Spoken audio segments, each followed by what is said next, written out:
Nakumbuka kwamba mnamo tarehe 2 mwezi wa 4 mwaka 2025 Mwenge wa Uhuru uliwashwa kule mkoani Pwani na umekimbizwa takriban mikoa yote, na mnamo tarehe 7 mwezi wa 10 mwaka 2025 uliweza kuingia katika mkoa wetu wa Mbeya na kukimbizwa katika halmashauri zote. Kwa hiyo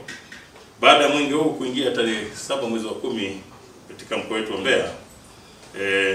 mwenge huu ulikuwa ukitokea katika mkoa wa Songwe, ambapo mapokezi yalifanyika katika mazingira ya usalama, na usalama ulikuwa hali ya juu kutokana na ushirikiano tuliopata kutoka kwa wananchi wa jiji letu la Mbeya. Hadi sasa mwenge huo kama nilivyokwisha sema umeshakimbizwa karibu katika wilaya zote 5 na halmashauri 7,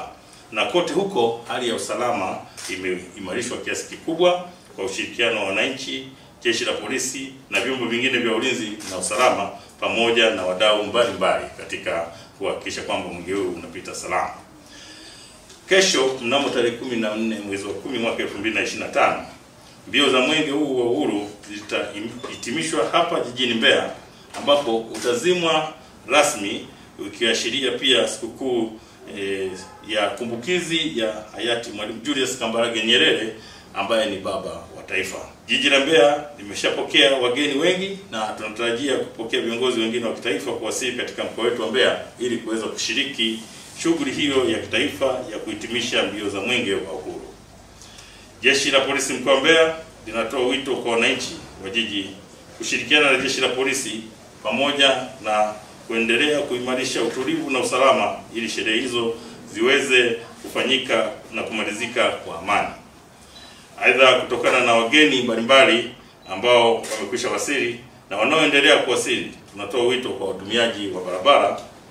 kuzingatia sana sheria ambazo zimewekwa, lakini pamoja na hayo kufuata maelekezo ambayo wanapewa na askari walioko katika maeneo mbalimbali kwenye vipenyo na kwenye sehemu mbalimbali za barabara ili kuhakikisha kwamba misafara inayopita iweze kupita kwa amani na usalama. Pia jeshi la polisi mkoa wa Mbeya linapenda kuhakikishia wananchi kuwa limejipanga vizuri kuhakikisha hali ya ulinzi na usalama inaendelea kuimarika wakati wote na shughuli za kuzima mwenge wa uhuru, na baada ya shughuli hiyo kumalizika hali inakuwa ni shwari. Aidha, halitasita kuchukua hatua kali kwa mujibu wa sheria za nchi kwa wale ambao watapenda kwa makusudi kuathiri au kuharibu utaratibu mzima uliokwisha pangwa, na hivyo kutaka kuhakikisha kwamba mwenge huu haufanyiki, mwenge huu hauzimwi kwa usalama. Kwa hiyo jeshi la polisi kwenye eneo hilo limejipanga vizuri sana, na tunaomba wananchi kwa kweli wawe watulivu, kwa sababu jeshi lao limejipanga kuhakikisha kwamba mwenge wa uhuru na shughuli zote zilizopangwa zinakwenda salama. Mwenge ambao umepangwa kwa leo tarehe 13 kuamkia tarehe 14, jeshi la polisi linahakikisha kwamba maeneo yote ambapo kutakuwa na shughuli hizo za mkesha, jeshi la polisi limepanga askari wa kutosha kuzunguka eneo hilo, lakini pia watakuwepo askari watakaokuwa karibu sana na eneo la mwenge kuhakikisha kwamba mwenge huo unakuwa umelindwa na hakuna mtu ambaye anasogea hata kwenye ule mwenge kwa mtu ambaye hahusiki. Lakini pia tutafanya doria za nguvu ambazo pia zimekwishaanza kufanywa, na baadhi ya watu ambao si waaminifu sana wanaendelea kukamatwa na shughuli na hatua mbalimbali zinachukuliwa. Lakini kwa eneo la leo,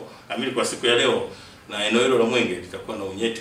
wa hali ya juu sana, na tutaongeza nguvu ili kuhakikisha kwamba watu wanasherehekea mwenge, wanakesha na mwenge, na hali inakuwa ni tulivu kabisa.